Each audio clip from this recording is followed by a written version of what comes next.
on a Wednesday morning. For those of you who don't know me, I'm Lisa Partridge. I'm the chamber manager. I'm going to introduce myself.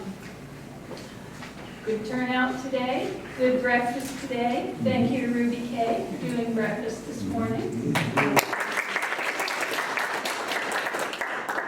Kay has been president of Electronic Money Company, a merchant services provider for the last 15 years.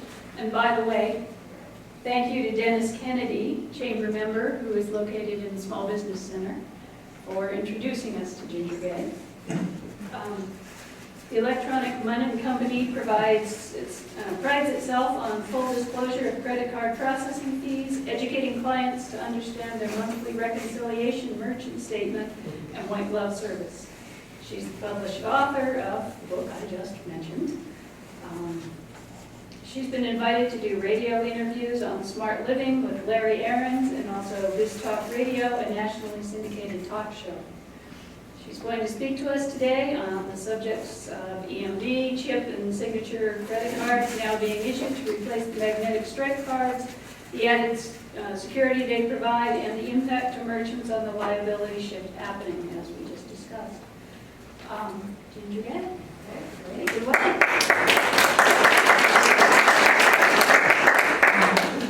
Well, thanks very much for Dennis for inviting me up here, and Nancy's taking good care of me up here, so it's a pleasure to be here.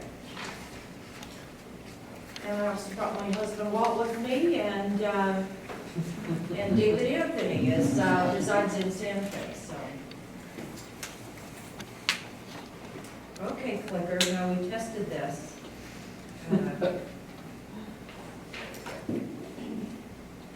We did. There we go. Okay, so who is this for? Small business owners who are wanting to get some clarity about this whole new change in payment transactions. And I'm also going to talk to you today about processing fees, because it's kind of a confusing mess to most people. So we'll see if we can't end a little bit of that confusion. And I also want to talk to you about some new technology with payment transactions. So you will discover today, one, why the world, and the United States in particular, is now changing to EMV chip, and two, how credit card fees work, and the value of big data customer information that we're now able to pull in with the payment transaction. Why listen to me? Because I've been in business in this industry for over 15 years. And I authored the book because I really got kind of sick and tired of all the scam credit card processing people out there who don't tell you what they're going to charge you, and people get shocked and they switch over and they thought they were going to save money, and instead they got bamboozled. And so I thought, let's just put it out there, because people have a right to know how much they're paying in cost and how much they're paying their processor to service them. So, upcoming changes. So one, we have the new chip card. So this has been in Europe for several years now, and it has reduced fraud, and the United States has just been slow to convert because they just thought it really wasn't that big of an issue. But here's the difference in security. So the mag stripe can be copied. It has your name, your address, your credit card information on this mag stripe. And you've all heard the news stories about Target, and now Sally's Beauty Supply is a new one that got hacked into, and we all know how the stories of waiters, that you give them their credit card and it disappears for 2 or 3 minutes, and you're trusting that everybody's honest, that really they can have a little skimmer in their pocket and sell it off to somebody. Because people don't rob banks anymore. Now what they do is do credit card fraud. big business. They turn it into cash. And so when somebody steals your credit card information and uses it fraudulently, and then you have, as a consumer, up to 6 months to challenge anything on your credit card. So you might notice there's unusual charges on there, and so then you can call your credit card issuer and say, hey, this is fraud and this isn't correct, and they will reverse it. They send a notification to the merchant. Actually, what they do first is just suck the money right out of the merchant account and then send a notification. You may have experienced this as merchants, and you have so many days to prove if the transaction was legitimate or not with a signed receipt, et cetera, et cetera.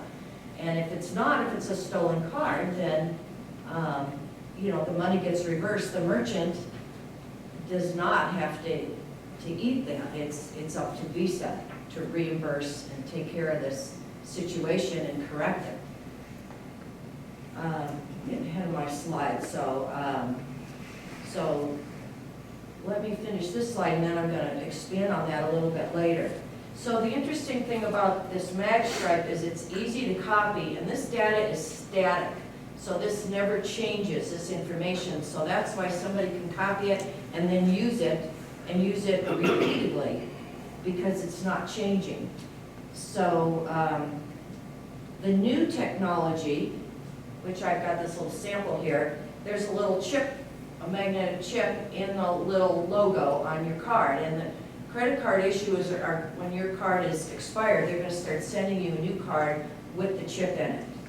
So now this chip is going to have a token, and you actually,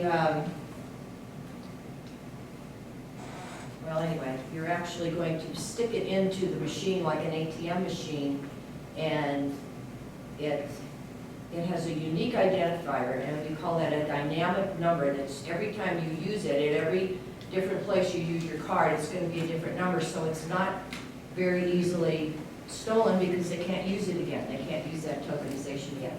So this is going to reduce fraud, and it has reduced fraud in Europe, and it's time for the United States to get with the program. And they thought, first what we're going to do is start with merchants, and we're going to make it mandatory that they all switch over, and we're going to slap your hand if you don't switch over, and that's the liability shift.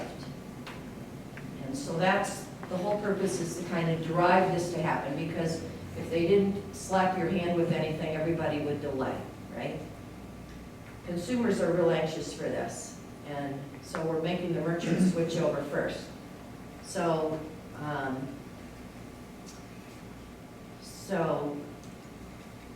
there are 2.37 billion chip card payments in use already. You can see here that 99% of Europe is already using it. Canada, Latin America, even Africa and the Middle East, they've already converted, so now it's up to the United States. And the United States makes 24% of all credit card sales and is responsible for 50% of the fraud worldwide. So it is time to get with the program. So I talked a little bit already about the mandate. So first we're going to get the merchants to shift, and the consumers, as you get new cards, are going to automatically have this chip card. The consumers are really going to want to be using it, and they're going to want to know that their places where they shop and spend their money are protected. So that's another reason for merchants to switch over to the new technology, because their customers are going to be happier, and you sure don't want somebody to lose a sale and go somewhere else and shop because you're not protecting their cardholder information. So, these big stories you've heard about Target and Sally's, and even Heartland Payment System has had some internal huge breaches. The fines are going to get higher and higher if one of these major companies is not using all the new chip technology and doing everything possible to protect that cardholder information. So, Who's applying the fines? pardon? Who's applying the fines? Is it the banks or the credit card companies themselves? The FTC. Yeah, it's the, Okay. thanks, Walt. Thanks. No, that's great. So the new technology in Europe and around the world, they are using a lot of chip and pin. So instead of a signature, you actually have a pin that you will enter instead of a signature. In the United States, most credit card issuers are starting with chip and signature. So a lot of people ask, well, okay, now that I'm going to have my new chip card, can I go over to Europe and use it? And if it's chip and signature, it's not going to be able to be used. You're probably going to have to get a Euro pay card, just like you're used to doing now. But anyway, some cards, it'll depend on the issuer if they want to issue you chip and pin or chip and signature. It's going to be called dipping. And so that's the term. So you're not swiping your card anymore. You're now going to dip it. You're going to it actually gets eaten into the terminal like this picture. So here's just a picture of the new terminals. They kind of look just like the old terminals. Most of the ones we're selling are EMV and Apple Pay. Apple Pay is one of the first to implement this tokenization thing with the dynamic change and the dynamic number every time you use it. So Apple Pay is EMV ready and capable, and that's what it is doing. It is actually creating a dynamic tokenization number every time you use it. So the new terminals will also have the slot in them for your EMV chip cards, but they're also Apple Pay where you just wave it near, and it's using the same technology. I think the Apple Pay's got this sexy coolness about it, so you know, Apple Pay thinks it's going to be the big adoption and everybody's going to be using Apple Pay, but you know, we're in transition, and the industry kind of thinks a lot of people are just gonna like using their regular credit card with the chip on it.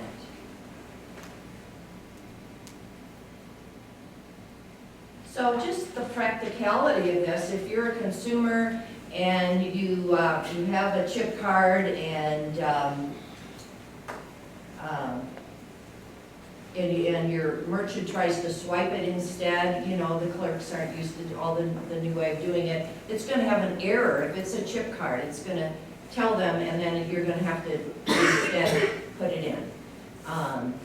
But all your cards are going to have the magnetic stripe on it and the chip card, because this is a transition, getting all the machinery to switch over. So some people won't adapt, and some will choose to lag behind and not adapt. So you know, the old technology will still be there with the mag stripe. Will you pay a penalty for using the swipe instead of a dip? The merchant? Yeah.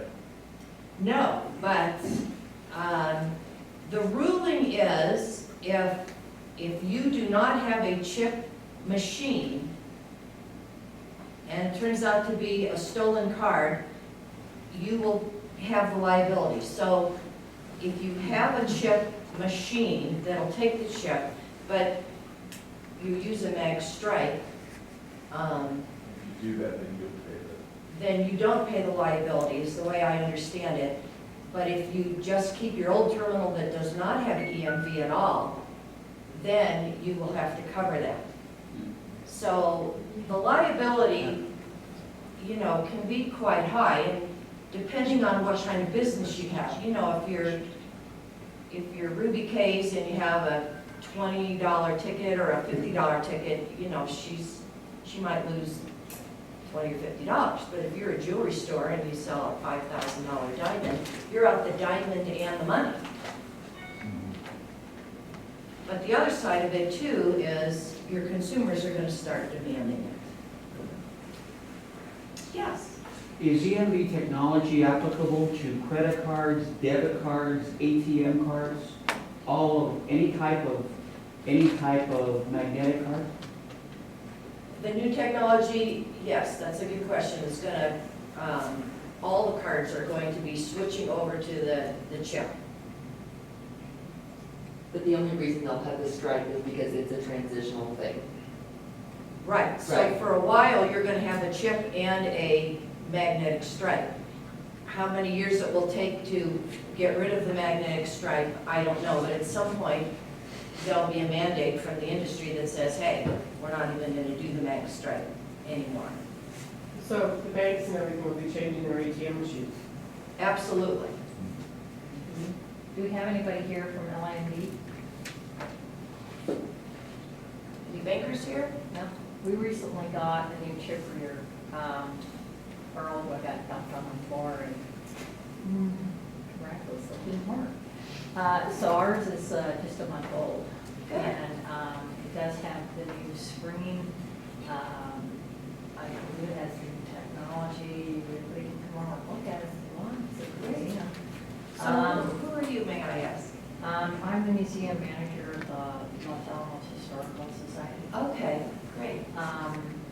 So it does say error when you read something that only has a chip. We have about a third of our visitors are from another country and have the European cards.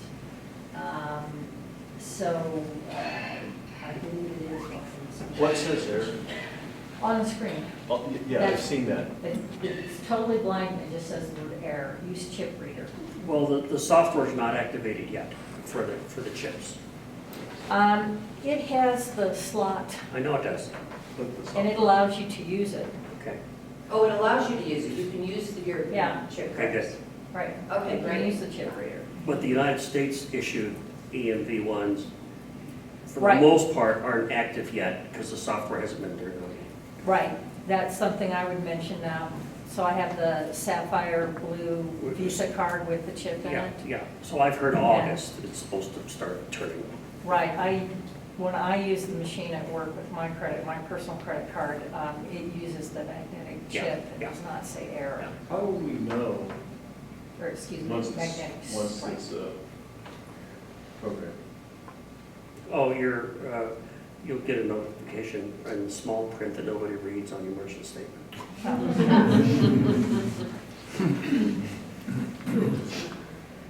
Yeah, it's a transitional thing. You know, some people will get their chip cards before other people, and, you know, everybody is scrambling for this October 1st deadline. So, you know, we set up people with swipers on their computer. Those aren't chip ready yet. A lot of the restaurant point of sale are not chip ready yet. But all this stuff is coming up, and you know, it's an expense for people to get new equipment, and, you know, everybody's got a different personality and feeling about it, so it's gonna be a transitional thing. Yeah. Could you elaborate on your comment that it's going to be an expense for the new equipment? What does it mean to the merchant that has the old technology machines in terms of now their expenses to accommodate the new technology machine? Right, so you need to buy a new machine, a new terminal. So that could be, you know, $300-400, depending on, you know, which terminal you get, and, you know, do you add the PIN pad or not, and so it's an expense. You know, I don't think it's a huge expense for a business, but I think, I don't know what the restaurant point of sales are going to charge for their transitional equipment. Depends on your vendor, I think. It depends on your vendor, yeah, it depends on the company. The little dongles for the cell phones, those have to switch, but those aren't too expensive, you know. $30-40 or something is what they'll cost. So it's not gonna cost you any different in your credit card processing fees, but just a little expense up front to get your equipment going. And For us, we don't, I'm from the YMCA, but we don't use credit card machines. We actually have a software that feeds our credit card information. Right, and you're maybe not swiping the card. We Are you actually swiping it or do. taking it over the phone? We do, or we manually put in the number, the expiration date, or CSV number. We do all that manually, or we have an option to scan it, and then we have a little card reader on our screen that I can. Right, so that's what I was talking about, the little swipers that go over the computer software. We don't even know what the new technology is. They haven't come out at all with a chip possibility. And then that's another good point that you bring up about online transactions and over-the-phone transactions. And I believe what is coming is some sort of a manual kind of tokenization, but that hasn't been put in place or anything yet. So, you know, the fraud will probably continue for a while until we get all our systems switched over throughout the country. So on October 1st, will the merchant be responsible for any fraud that occurs on a telephone transaction where we manually enter in the number over the phone? You know, where the customer calls up and orders something over the phone and gives us their credit card number. I think the question is going to be, well, do you take any swiped cards at all, so you don't use a terminal at all? We do. You do? We do, but if it's done over the phone, we'll take a credit card The number. rule says whoever is the least compliant with the new technology, the merchant or the issuer or the processor or whoever is the least, has done the least amount of effort to get the right technology is going to have to pay, is going to handle the liability. And so, So how does that work with phone numbers? yeah, or internet numbers? I think if you've done everything you can do to have the right equipment available, but if somebody calls in the phone and it turns out to be stolen, I don't believe you're going to be liable for that. But if you do not, as a company or a business, get the right equipment, then they will assume that you're being negligent and you will do the liability. But if you're doing everything you can possibly do and following all the steps, you're taking it over the phone, you're getting the address and the zip code, and you're doing everything possible that you can do to prevent a fraudulent transaction, then you will not have a liability. Okay, thank you. Because all this is evolving. Gosh, you guys ask great questions. This is awesome. So when you ask for an address on a typical terminal, all it's going to have is, you know, a numeric value of the address, like 1663, not the street name and all that. So it's just you have to have an address match with a physical address. What if the billing is to a P.O. box or a... well, there will be. Currently today, if you have a P.O. box as your billing address on your credit card, you put the P.O. box number in. Because all it's really looking for is the number, the street number or the P.O. box number. Okay, so something And it matches up. address, it's just the number. It's just a number, and then usually it also asks you for the zip code. Right. And then if you pay attention, you'll see on the receipt, it'll say match, address match. And if it might say mismatch, Right. the transaction will still go through, but the credit card fee will be higher when you do not match. So the whole idea has been that you see the mismatch on the receipt and you say, oh, Mr. Customer, this isn't matching. Do you have another card, or, you know, what's the reason? And they'll tell you, oh, I just moved or whatever. So we take a lot of credit cards over the phone without tax because we sell the laboratory.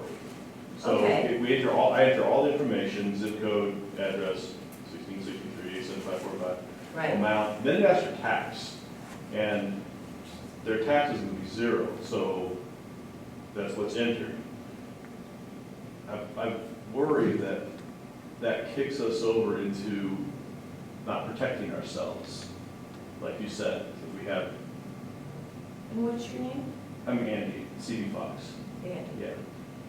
So, the way it works now, if you take a government card or a corporate card, it's asking you for the tax.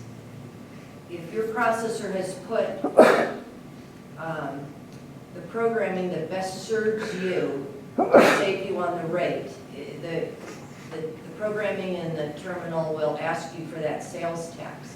Because if you enter sales tax, even if it's 0, but you enter it, it says there is less risk to this transaction, and therefore we're going to give you a better rate. The interesting thing about credit card processing is there's like 100 different rates that a card can come in at. It's absolutely ridiculous, but it's all based on risk. And so corporate cards have a high risk, and that's why they do that. So, in fact, you know, we might visit a little bit afterward because there might be more you can do. Are you using a physical terminal? Okay. So, if it's possible to switch you to a virtual terminal where you can enter more data about that transaction, it can even lower the rate farther. So, yeah, we can talk about that. You guys are dynamic. Okay, so the good news is 120 million Americans already have the EMV chip card. So pretty soon we're looking for 600 million by the end of 2015. So this is well on its way, guys. Okay, but we also estimate that only half the merchants are going to get compliant by October 1st. You know, some people are going to resist spending that $300 or $400, and they say, you know, I don't have a problem in my business. And you know, that's, to me, that's kind of your choice. But the other side of it is to remember that consumers are going to want to know that you're protecting their information. How do I know if my card has a chip? Oh, you'll see it in the little logo, you know where the little logo used to be? Front or back? On the front. You can kind of see it both ways through. You know, I'll just pass this around so you guys can get an idea. It's just a little sample. That's a good question. Does anybody have a chip card currently? Yeah? Good. That's good. Not too many of you though. Yeah, they're issuing them. Yeah, slowly but surely they're issuing them. And they made the mandate first for the merchants, besides the issuers, to change out all the cards to their consumers. Well, American Express started this program over 2 years ago because they were available to take to Europe. Right. Over Sure. Sure. And it's just, you have to be willing to So the pay American that. Express is chip and pin. No, when we went to Europe and used the American Express, they usually had the chip, we were never asked to use a pin. Although we were given whenever we, a few times we did use the credit card, we were never asked to use a pin. So they do take chip and signature. Yeah, it is not advantageous to use a credit card at all because of the exchange rates and then the added fee that they so it is more advantageous to actually use the bank and withdraw the cash. Oh, really? Yeah, I know the last time we went, it's been a while, we had to buy a different credit card. I went to my bank and they said starting in June, like 10 days from now, I remember, if I want, I could replace my debit card with a chip bank next card. You have to request it, and they'll probably charge you $1 or $2 because it's your request. But you can get going on this if you wish, depending on your bank. That starts like right now. I got this one after the Target fraud problem. Yes, you know, that, the recent fraud with these massive fraud things are really moving this forward fast. Yes. Yeah. So as a merchant then, you're gonna have a variety of customers that have either just the old technology or some of the new. And let's say you've got the equipment to accommodate both, but are you at the cashier going, okay, you do this machine, you know, how do you know whether to let your staff know whether it's a swipe or a dip? Do you have a point of sale? We do. And Okay, it's going to, we're actually replacing it, and it will have sort of an external unit that has Right. the, what you spoke of. okay. But I assume, we don't have it yet, but I assume that it will also have the old card reader on it as well. Yes, it So, should have both on it. right, so does your cashier look at the card and decide, I mean, how do you know? You want to do the EMV, dipping Right, first. If you don't, then it's, and you swipe it, a chip card, it's gonna error out, and it's gonna Okay. tell you, error, you have to do the dipping. So it's gonna be a no-brainer, it's gonna but prompt will you, the dip, let's say it doesn't have the chip in it, will, then it'll just work with the mag stripe. right, but they can't take just the old mag stripe and put that in the chip reader one, that's not gonna work. No, it'll be a separate slot, so on the Okay. terminal, So you'll just look at the card and see if it's got a chip. and then- yeah, on the Okay. terminal, you know, there's a slot to put the chip, but there's still a swiper thing on the Right. side to do the mag stripe, Okay, so. chip and dip. Chip and dip, yes, exactly. One more thing before we get into the fees, and that is, the new machines don't want to work analog. They will, but they'll be very slow, because there's so much more data moving. They want to work on internet, so you need a cat cable hooked up to your router, Okay, and it'll go very quickly. okay, But if you put it on analog, it's gonna be slow. okay. Where now, analog is 8 or 10 seconds, and internet is like 1 or 2. But with the EMV cards, you're gonna say, Just so much what's wrong? It's gonna be very, very frustrating. Very slow. Good to know. Chip and pin on the. And the Ethernet's more secure anyway. And even on the internet, it's gonna be slower than the mag stripe, because it's connecting and, I don't know, it's just a little bit slower process. But it's all gonna be prompted from your machines too, so not to worry that you need some, you know, big training on how to use it. It'll prompt you like it does now. So, any other questions about EMV? I thought I'd move over to talk a little bit about the fees. I just have one from a personal standpoint rather than a merchant. So as far as like companies like Land's End or Zappos or whatever that are all, you're putting your credit card information, they're really not affected by this EMV technology because they, you know what I mean, you're entering. Online, when Right, you're ordering online. It's basically. Not yet, but for their in-store, they are. Right, but for. But I think you can expect to see some changes coming with your online ordering where you're gonna be asked more besides just the 3 numbers on the back. Okay. But, you know, it's just not It's here coming yet. down the pipe. It's coming down the pipe, yeah. So, how many of you are merchants in here taking credit card processing? Yeah, quite a few. So is this how you feel when you look at your merchant statement? So, the fees are, everybody says, oh my gosh, my fee is so high, and they think when I'm selling them credit card processing that Ginger, am getting all that money, and I am not getting any, but there's this teeny little sliver of it. So most of the money, most of your fee is what's called interchange, and this is the amount that the issuing bank gets, because credit cards are kind of like a loan. When credit cards first got started many years ago, and Visa came up with this idea, the bank said, wait a minute, we give loans to people, we're gonna miss out on all that interest. This is a loan. And so they got together and said, yes, okay, you deserve to have a fee. You're carrying this money for at least 30 days, right? So interchange is the amount that the banks get, and this is the predominant amount of the fee. And we have interchange charts. You can pull them up on the internet and Google them, and it'll tell you how much the rate is for every different kind of card. But,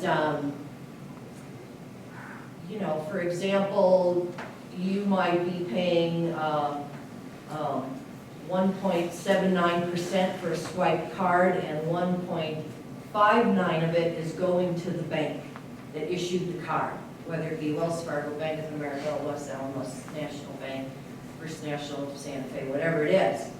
Then on top of that, Visa or MasterCard has to make some money, and that's called assessments and acquirer's fees. And then on top of that, your processor has to make some money because the processor is servicing your account. They're the person you call when you have questions about your machine not working, you change your address, you have a question about your fees. They're servicing the account. So they have to make some money. And everybody carries some risk. The card issuer carries the most risk. But your processing bank also carries a risk. You know, when you sign up for a merchant account, they ask you all these questions, and they kind of check you out, because if you take a bunch of credit cards and you don't have enough money to pay the fees, or you take a bunch of credit cards and then at the end of the month you move to Mexico and close your business, the processor is stuck with all those, you know, taking care of all those customers. So Who would be the processor? the processor is the merchant services name on your merchant statement. So It used to be LA&B here in town, but they, in the last couple, 6 yeah, months or it so. could be have turned it LA&B, over to but somebody. they're Well, not really a processor. They're not a processor. Yeah, Well, they're, they turned it over to somebody else. Right, well, they never were a processor. yeah, they're not, all your banks are not processors. There's only about 12 processing banks actually in the country. Well, So who's the there's a- processor for L&B then? They Well, still there's come like out and Transfers, They First Data, contract with Global, somebody. Fifth Third Bank. Bank of America and Wells Fargo are actual banks that are processors. They're about the only ones you recognize. They come out Yeah, and your physically statement might say service. LA&B, but it's really somebody else They behind. used to be the one for LA&D. Yeah, they're one of the processors for LA&B. It used to be called Retriever, which is really a wonderful company. In fact, now they're called Vantiv. The story of rewards cards. Every October and every April, the banks get together and decide if they are making enough money on the fees that they're charging in interchange to cover the risk. So sometimes you'll see adjustments in your rates and your fees, usually upward. In fact, probably always upward. Because risks change, and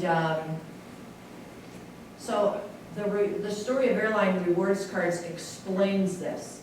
You know, when first the banks and the issuers started coming out with these rewards cards, you know, you use your card and you get points and then you get free airline miles, right? Well, somebody has to buy those airline miles. So when rewards cards first came out then, the rate that the merchant pays to accept a rewards card went up to cut because the risk was higher and the cost was higher. So you as consumers are all thinking, oh cool, I got this airline card and I get free miles. But the merchant is paying more for it, and then the merchant is raising their fees in the store for their product hire, and in the end, No, they're not. No, they're not. That's not true. they're trying not to, but this is kind of the way it goes. And I am hoping that with the reduction in fraud, that it should ideally lower some of our costs on merchant fees. We will come to find out if that comes to pass.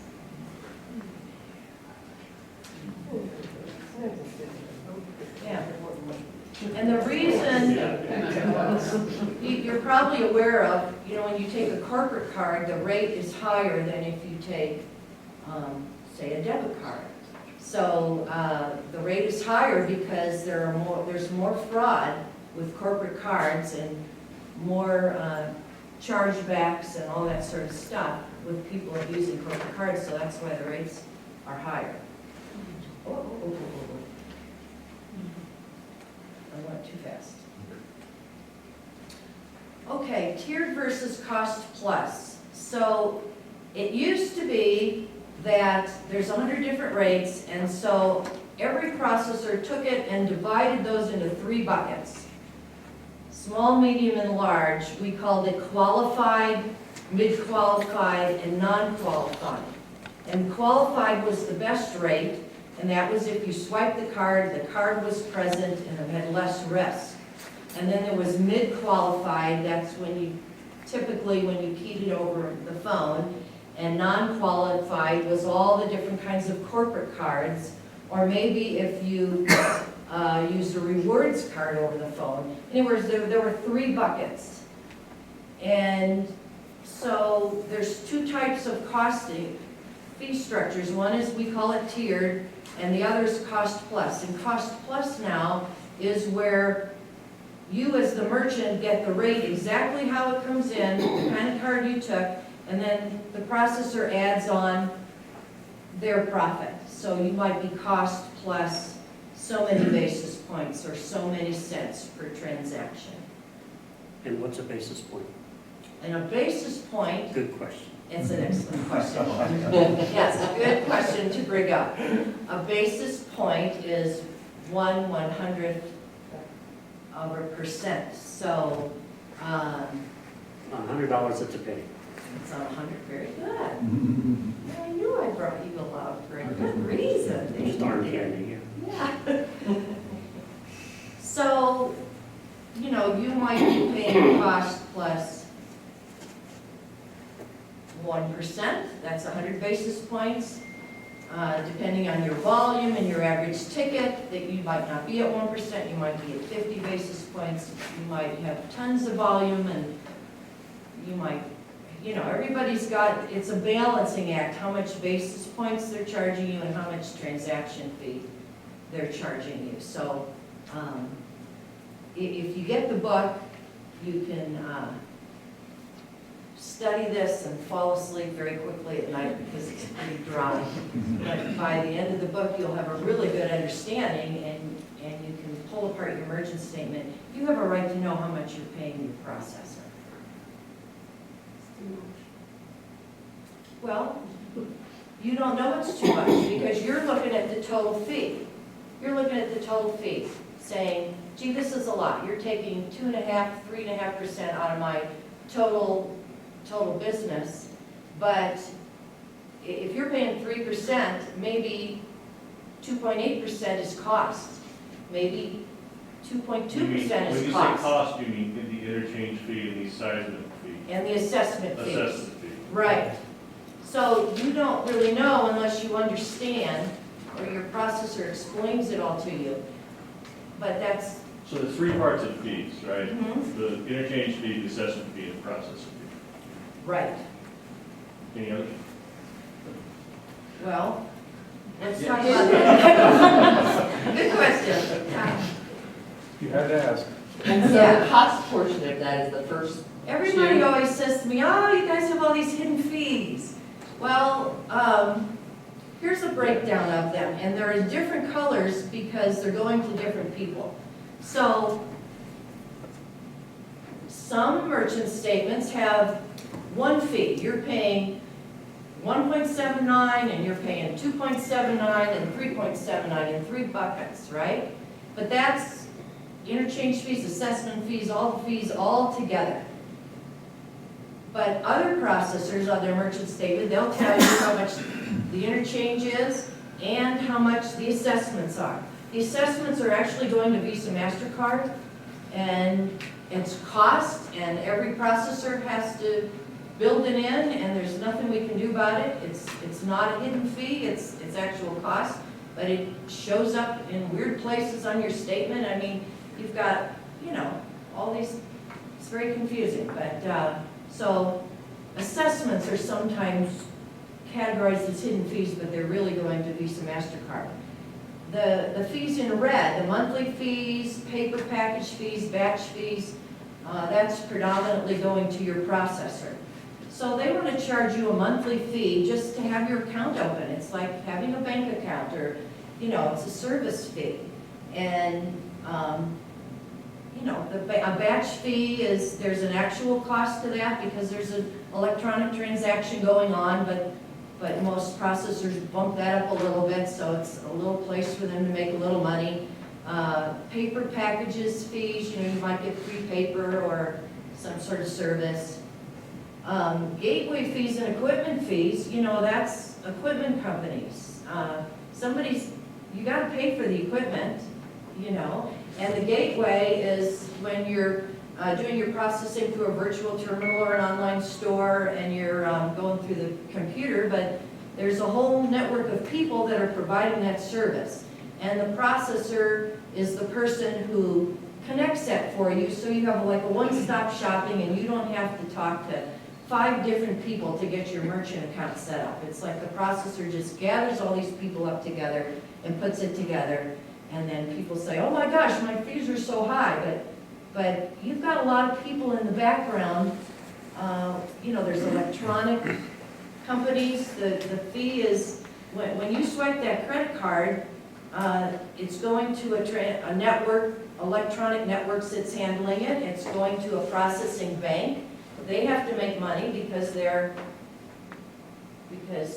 you know, they're transacting your money through the bank, and then it bounces over to the processor who's servicing your account, and then it goes to your bank. So it's bouncing all over the place, and each of those people are providing service in the background.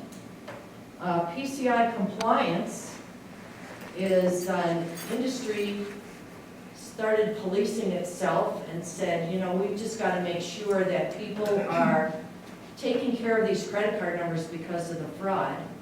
And so, who here is familiar with PCI compliance? One person out of 30? Yeah, well, I've 2 or I mean, 3 I've heard it, I don't really know what it, yeah. don't really know what it is. You just Right. know it's a fee on your merchant statement, right? What the heck are they charging me another fee for? Well, there's a whole industry that's dedicated and people working to prevent fraud. And so what they do is provide a way to communicate with the merchants. Are we protecting fraud enough? And so you have to pay for this service, even though you didn't want it. And then you are required to do a survey annually. Are you following good practices to protect that credit card number? And if you don't do the survey, they charge you extra to get your attention and say, you haven't done the survey yet. And a lot of people still can't be bothered doing the survey, or they don't pay attention to their merchant statement. And we see all the time, people have a fee for the PCI compliance and then another $20 or $30 or $35 more because they didn't do their survey. So if you do the survey, you save money, and it's just kind of good for the whole world.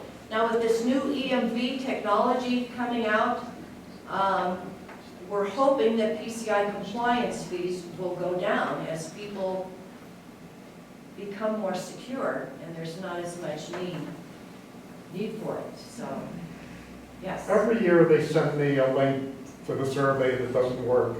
I call them up and she asks, are your answers the same as last year? I say, yes, we're Yes. done. We're done. See Right. how simple it is to do the So survey? you're probably Great paying point. $7 a month on PCI compliant, 16. okay? Okay, You know, that's something that could maybe be negotiated. well, you might But be if- using the internet. Right, but if you ignore the survey, it's that $16 plus as much as $45. Furthermore, if you are compromised, then your exposure to things that are good, you know, fines and whatnot, because you ignored the PCI compliant survey, you know, your risk goes up on that. Your processor could actually cancel you. PCI compliance is more expensive if you're doing transactions over the internet with a virtual terminal or a store than it is through a credit card terminal, because they have to do scans on your computer and make sure there's nothing, no viruses on there that are, you know, capturing all those credit card numbers. So, but thanks for bringing that up, because it's not as big a deal as people think it is, especially after you do it the first time, then next year it's like, well, it's just the same, and it doesn't take much time at all, it's just a couple of minutes. Well, my point is, it just feels like total bullshit. Yeah, everybody everybody thinks that. But it's part of the industry trying to police itself and prevent fraud, and that's what this is all about. And you really don't have any choice. You know, But the fact that you said 7 and you said 16 kind of tells me that, you know, that's a good way to pad a fee and, yeah. it is, but pretty much across the board, we see, looking at lots of merchant statements, it's $7 or $7.50 a month when you have a terminal. When you're, Oh, And it's versus- $16 a month, it's about twice that much if Okay. you're using the internet. right, or point of sale. Because they have to do scans, they have to do quarterly scans on your computer and make sure there's no viruses or things installed that can capture those numbers. So, you know, tech.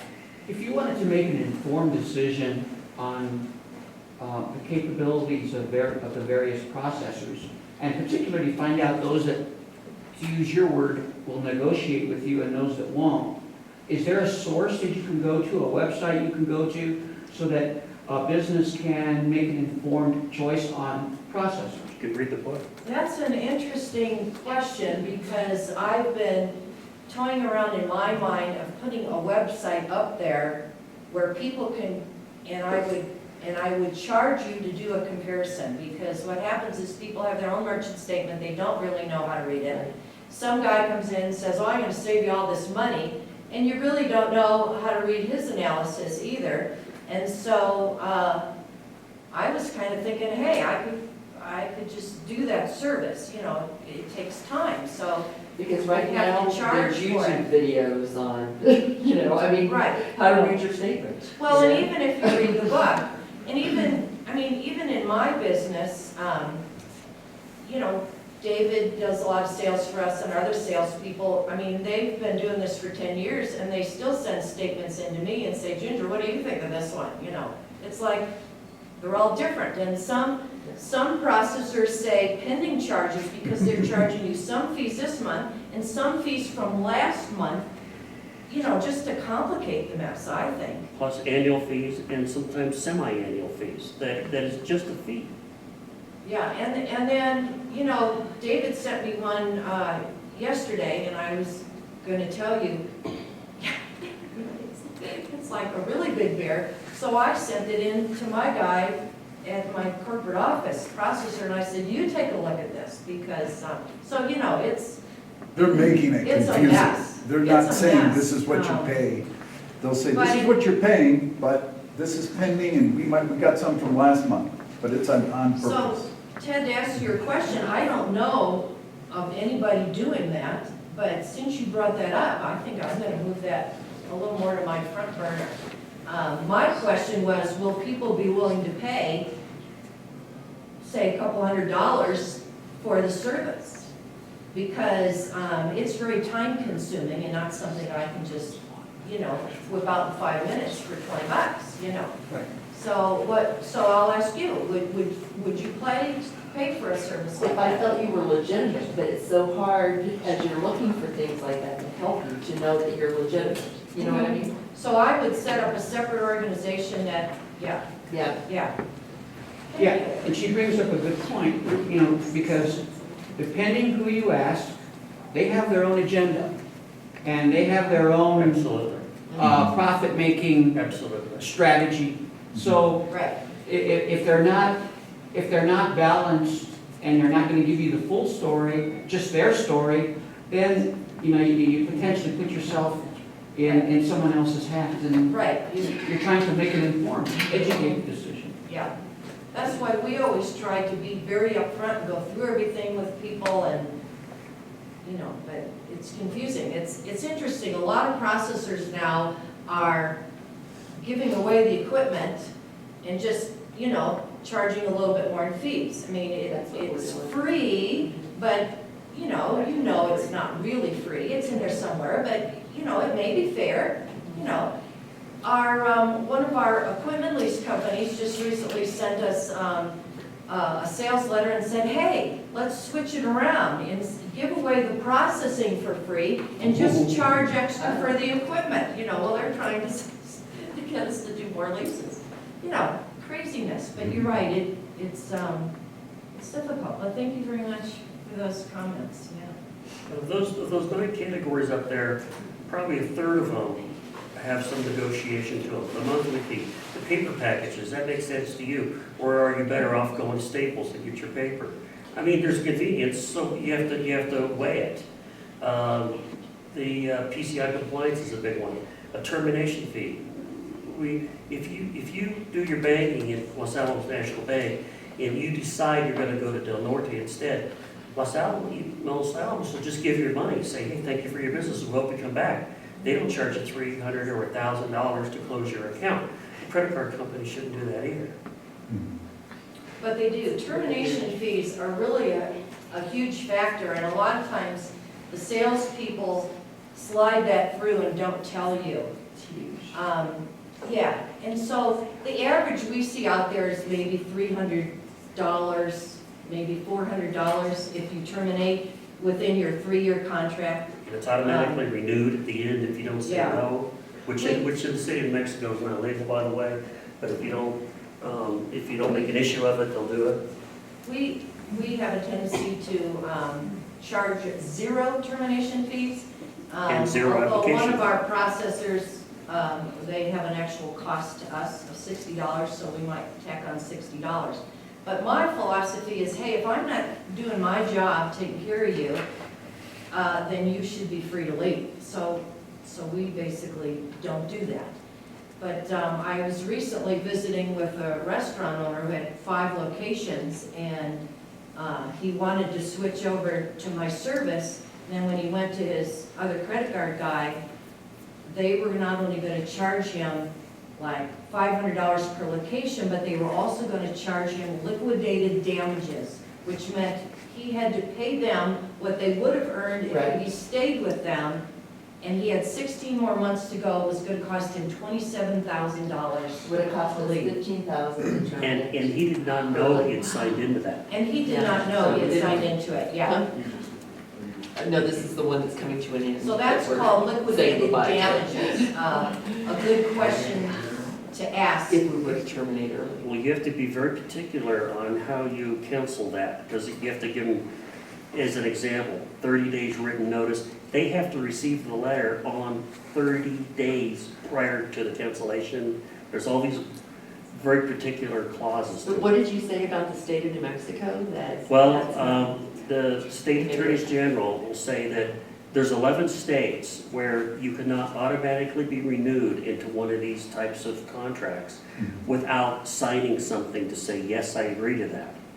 Now, if the processor's based out of New Jersey, then you got an issue, you know, but that's the way it is. The best thing you can do is possibly switch banks and stop it, and they'll put a gig on your credit, but that can be explained away most likely and with what happened.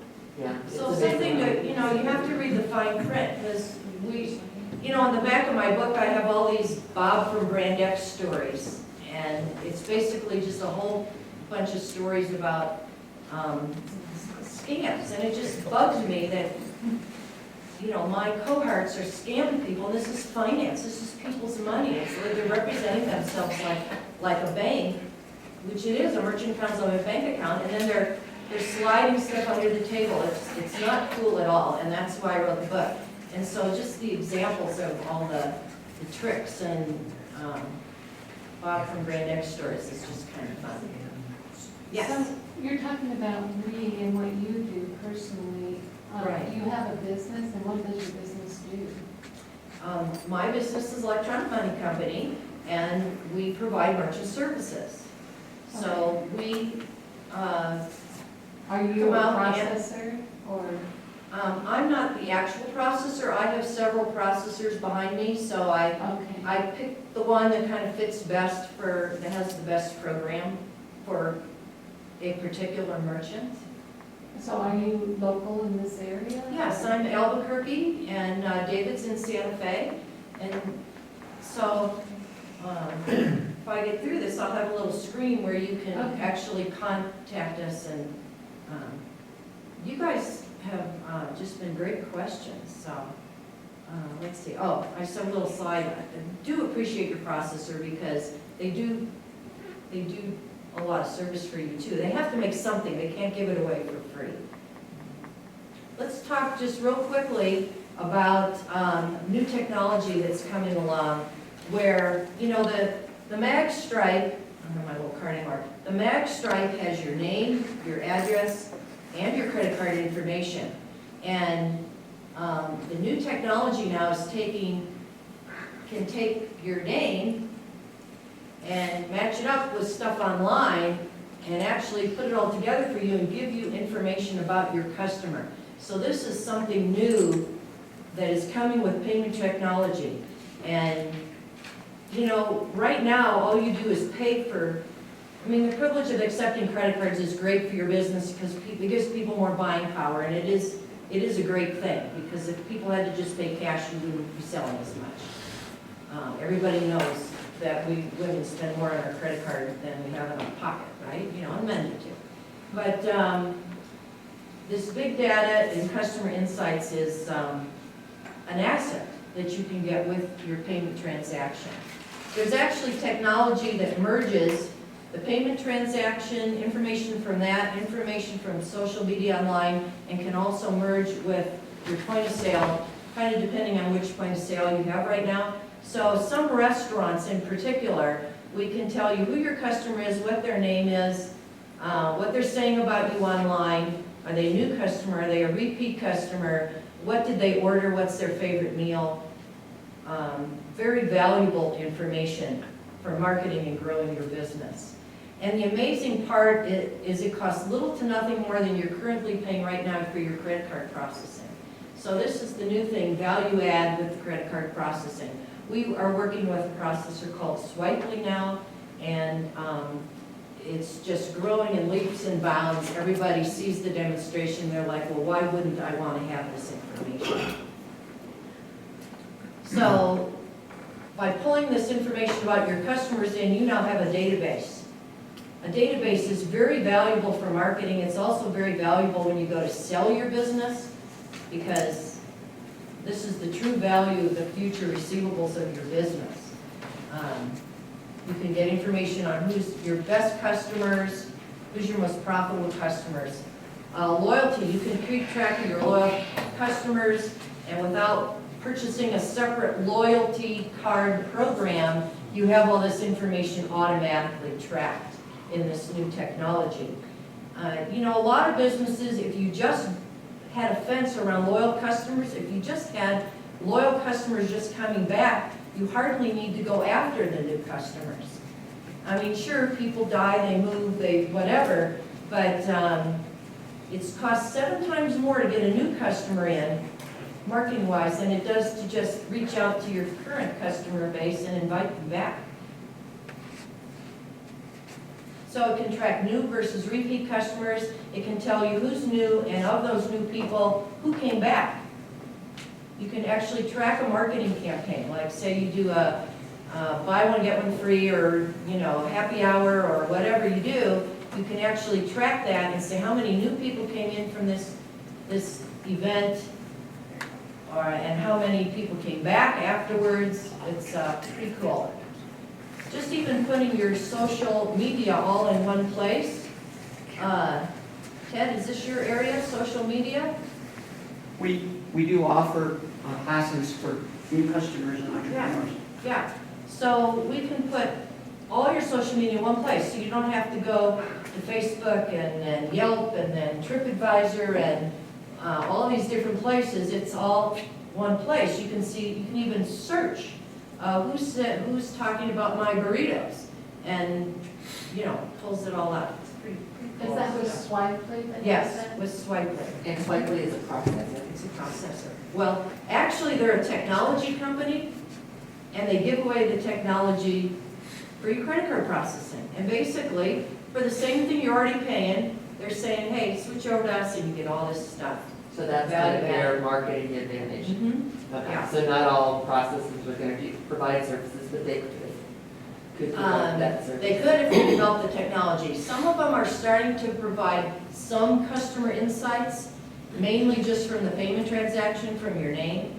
But Swipely has taken it to a whole new level. And they're the only ones out there that we know of that are doing this. And it's pretty cool stuff. Added value for restaurants, I said also, it connects with that. You can know information about your servers and who's the most profitable server and all sorts of cool stuff. So this big data technology gives you an automatic customer database, an automatic loyalty program. You get to know and understand what brings customers in, what brings them back, tracks the results of your marketing, grows your profits. And so here's my little plug, if you would like to take a look at this, or if you just want to get a hold of me and we'll, Andy? Yes. If you just want to review where you can maybe save some money on your processing, you can text this phone number and just put in big data, all one word, and I'll be able to know who you are and get back to you. So thank you very much for having me this morning. This was an incredible, lively group and discussion, and you guys are awesome for what you know already about the card processing technology. You guys are the cream of the crop here. This is great. Thanks.